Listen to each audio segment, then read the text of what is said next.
असला आणि जरी असला निष्क्रिय असला आणि पांचट असला तरी आम्हाला आधार होता.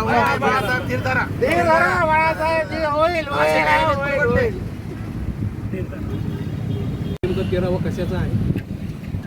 या ठिकाणी अतिशय खेदजनक सांगावं वाटतंय की या जिल्हाधिकारी कार्यालयासमोर लोकशाही मार्गाने आपल्या मागण्या पदरात पाडून घेण्यासाठी शेतकरी, कष्टकरी, सर्व बहुजन बांधव, उपेक्षित घटक या ठिकाणी येऊन उपोषणाच्या मार्गातून प्रशासनाला जाग करण्याचं प्रामाणिक काम करत असतो. परंतु या ठिकाणी उपोषणाच्या बाबतीत कसले प्रोटोकॉल नाहीत, कसले नियमावली नाही. कुणी 8 दिवस उपोषण करतं, कुणी महिना, कुणाची प्रकृती गंभीर होती, कुणी जगलं काय मेलं काय याचं मात्र जिल्हा प्रशासनाला काही गांभीर्य नाही. आज या ठिकाणी आम्ही शेषरावजी वीर प्रबुद्ध रिपब्लिकन पार्टी ऑफ इंडिया याचे प्रदेशाध्यक्ष हे गेल्या 13 दिवसापासून या ठिकाणी विविध मागण्या घेऊन उपोषणाला बसलेले आहेत. परंतु सरकार त्याची कसली दखल घेत नाही.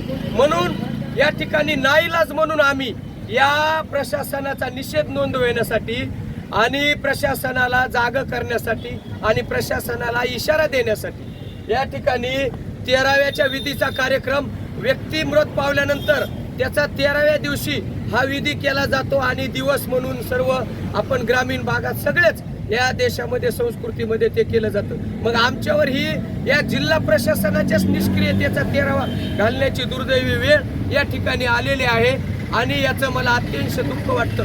लोक या तुम्ही या ठिकाणी जत्रेचं स्वरूप आलंय उपोषणाला. 13 दिवस उपोषण लोक करू नये. प्रशासन कशामुळे त्यांच्याकडे दुर्लक्ष करतंय हा एक फार मोठा संशोधनाचा विषय.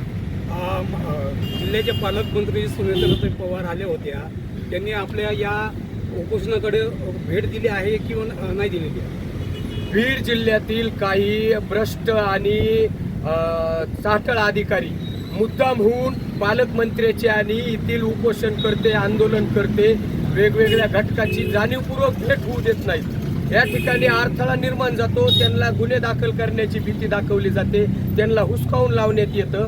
मग मला वाटतंय बीडला जरी अशी परिस्थिती असेल गंभीर तर बीडला मी सुनेत्रा वहिनी साहेबाकडेच शिष्टमंडळ भेट घेऊन मागणी करणार आहे की बीडची जी आमची जागा जिल्हाधिकारी पदाची का रिक्त ठेवली, जिल्हाधिकारी इथे आहेत का नाही.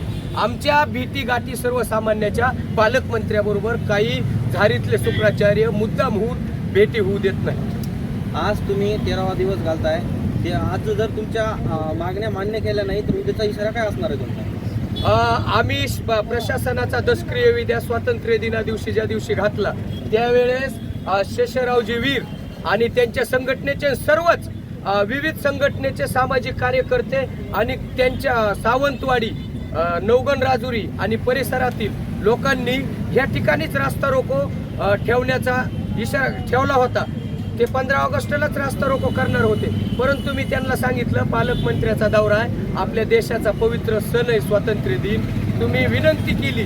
मी प्रदेशाध्यक्ष शिवशक्ती भीमशक्ती विचार मंचचा प्रदेशाध्यक्ष बाळासाहेब मोरे पाटील त्या दिवशी सगळ्यांना नतमस्तक होऊन विनंती केली की तुम्ही आजचा दिवस रास्ता रोको करू नका आणि त्यांनी ऐकलं. मात्र या 13व्यावरही जर सरकारला जाग नाही आली तर उद्या 14वा म्हणजे गोड जेवण या ठिकाणी घालून आम्ही सर्वसामान्य बीड जिल्ह्यातील महापुरुषाच्या विचारावर चालणारे माणसं आणि गोरगरिबांसाठी काम करणारे सामाजिक चळवळीतील सर्व नागरिक आम्ही या ठिकाणी संपूर्ण बीड जिल्ह्यात विविध ठिकाणी रास्ता रोको करून या ठिकाणी प्रशासन आणि जिल्हाधिकाऱ्यांची गाडी अडविण्याचं काम करणार. तुम्हाला काय वाटतं उद्याच्याला तुमची वेळ येईल का अशी की तुम्हाला आंदोलन करावं लागेल? आताची जी परिस्थिती बघितली तुम्ही बघा, त्या पलीकडच्या कोपऱ्यापासून ते किती दिवसापासून ते घुले कुटुंबाला न्याय मागण्यासाठी सुद्धा ते 13 दिवस तिथं त्या ठिकाणी बसलेले. बाकीचे अनेक उपोषण करते. आम्ही सुद्धा 13 दिवस बसलो. तर शासन मुद्दाम होऊन जर डोळे जाग करत असेल, झोपेचं सोंग घेत असेल तर आम्हाला निश्चितच रस्त्यावर उतरण्याची वेळ येईल असं मला वाटतंय. पण प्रशासनाला माझी या ठिकाणी येऊन विनंती, जिल्हा प्रशासनाला, की या तुमचा 13वाच निष्क्रियतेचा घातलाय ह्याच्यावर तरी जागा होऊन या ठिकाणी तुम्ही याची दखल घेताल असं आणि घ्यावा अशी मी प्रशासनाला या ठिकाणाहून विनंती. दिवसापासून या ठिकाणी आंदोलन करीत आहेत. या ठिकाणी प्रबुद्ध रिपब्लिकन पार्टीचे प्रदेशाध्यक्ष शेषराव वीर हे यांची प्रकृती खालावलेली आहे. ते या ठिकाणी अतिशय अशक्त होऊन त्या ठिकाणी पडलेले आहेत आणि विषय छोटे छोटे आहेत. बीडचे तहसीलदार चंद्रकांत शेळके आणि नेकनूरचे मंडळ अधिकारी यांनी एकाच निर्णयामध्ये एकाच विषयामध्ये 2 आदेश दिलेत आणि त्याच्यामुळे ती परिस्थिती त्या ठिकाणी गंभीर होऊन त्या ठिकाणी भांडणं झाले आणि पोलिसांनी सुद्धा त्या सावंत कुटुंबावरच अन्याय केला. नवगण राजुरी येथील गणेश गुले नावाचा युवक टिप्परने चिरडला गेलाय, परंतु बीड ग्रामीण पोलिसांनी त्याच्यावर 4 महिन्यापासून काही केलं नाही. त्या संदर्भात तपास स्थानिक गुन्हे शाखेकडे द्या अशी त्यांची प्रामाणिक मागणी आहे. आणि उरला विषय, या ठिकाणी सातत्याने आंदोलन तरी किती दिवस करायचे आंदोलनकर्त्यांनी. महसूल प्रशासन गाढ झोपलंय, पोलीस प्रशासन गाढ झोपलंय, मग न्याय मांडायचा कसा? आणि लोकशाही मार्गाने उपोषण हे लोकशाहीतलं फार प्रभावी न्यायपत्रात पाडून घेण्याचं माध्यम आहे. परंतु 13 दिवस सुद्धा झाले या ठिकाणी. आम्ही 2 दिवसापूर्वी 15 ऑगस्टला या ठिकाणी या बीड जिल्हा निष्क्रिय बीड जिल्हा प्रशासनाचा दशक्रिया विधी केला आणि आज आम्ही सर्व बीड जिल्ह्यातील जागृत सामाजिक कार्यकर्ते आणि आज या ठिकाणी माझे ते सगळे नातेवाईक आप्तेष्ट मित्रमंडळी म्हणावं लागेल. मी या ठिकाणी आज 13व्या दिवशी निष्क्रिय जिल्हा प्रशासनाचा आम्ही 13वा या ठिकाणी घालीत आहोत आणि या ठिकाणी सर्व आम्ही नैवेद्य आत्ताच दाखवलेला आहे. मी सर्वांना या ठिकाणी विनंती करतो, जरी जिल्हा प्रशासन हे क्रियाशील नसलं, मृत पावलं असलं तरी सर्वांनी या ठिकाणी आमच्या या प्रबुद्ध रिपब्लिकन पार्टी आणि सर्वच विविध संघटनेचे जे आहेत लोक त्यांनी या ठिकाणी प्रसादाचा लाभ घातलाय. आता पुढचा इशारा काय असतो? आता या ठिकाणी 13वा हा विधी झालेला आहे.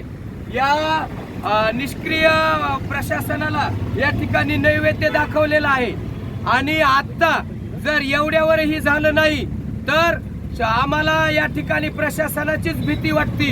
कारण लोकशाही मार्गाने आंदोलन केलं तर प्रशासनावर गुन्हे दाखल केले जाते, त्यांना मारहाण केली जाते, त्यांच्यावर खोटे गुन्हे दाखल केल्यानंतर उद्या गोड जेवण होईल आणि त्याच्यानंतर मात्र प्रशासकीय कटू निर्णय घेऊन संपूर्ण बीड जिल्ह्यात हे आंदोलन पेटवून आम्ही मोठा रास्ता रोको मंजेरी फाट्यावर करणार आहेत आणि कायदा सुव्यवस्थेचा काही जर प्रश्न निर्माण झाला तर त्याची सर्वस्वी जबाबदारी बीड तहसील, नेकनूरचे मंडळ अधिकारी, बीड ग्रामीण police station, Neknoor police station यांची राहील याची या ठिकाणातून मी तुम्हाला विनंती करतो. नक्कीच जर पाहायला गेलं तर शासन प्रशासनाच्या कामावर हे